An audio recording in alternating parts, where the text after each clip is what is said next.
દીકરીયું હોય ભલે તારે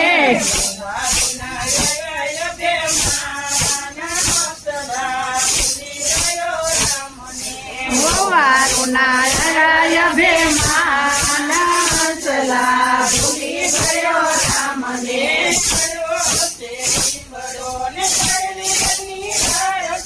પડવો તે નીબડો ને કડવી એની ડાળ છે